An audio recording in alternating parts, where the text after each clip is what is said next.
সেদিন গেছিলাম পাটুর দিকে একটা কাজের জন্য। সেখান থেকে ফিরতে ফিরতে অনেকটা বেলা হয়ে যায় আর আমাদের প্রচণ্ড পরিমাণে খিদেও পেয়ে যায়। যাদবপুরের সামনে গোল্ডেন গেট রেস্টুরেন্ট তোমরা অনেকেই চেনো।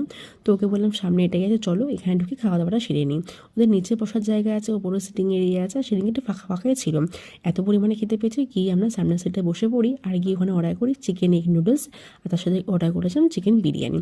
চিকেন বিরিয়ানিটা আমার জন্য ছিল আর ও নুডলসটা খেয়েছে। নুডলসটা এত পরিমাণে দিয়েছিল, বললো কী করবে এত তুমি খেতে পারবো না, আর তুমি অর্ধেক খাও, বাদ বাকিটা প্যাকিং করে নিয়ে নেবো। আর চিকেন বিরিয়ানিটা অল্প ছিল বলে আমি পুরোটাই খেয়ে নিয়েছিলাম। খাওয়া দাওয়া দুটো কিন্তু খুব ভালো ছিল।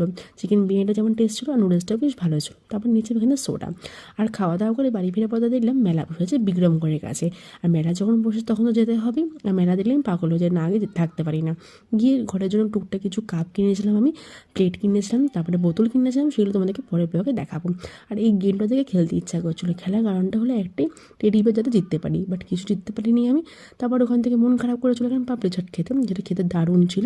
পাপড়ি চাট খাওয়ার পরে কিন্তু ওর মনে হলো ও একবার খেলবে, যদি ও জিততে পারে টেডি বিয়ার একটা আমার জন্য, বা সেটা তো হলো না, কী পেলো, চিরুনি পেলো।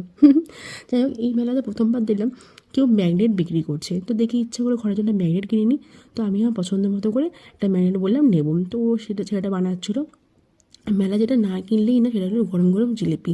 জিলিপি নিয়ে চানাচুর ঝুড়ি ভাজা এখান থেকে কিনে নিয়ে কিন্তু বাড়ি ফিরেছি। ব্লগটা একটু ঘন্টা রাখলাম। তোমাদের ভালো লাগলে লাইক কমেন্ট সাবস্ক্রাইব করেছি। ওটা দেখাবে নেক্সট ব্লগ।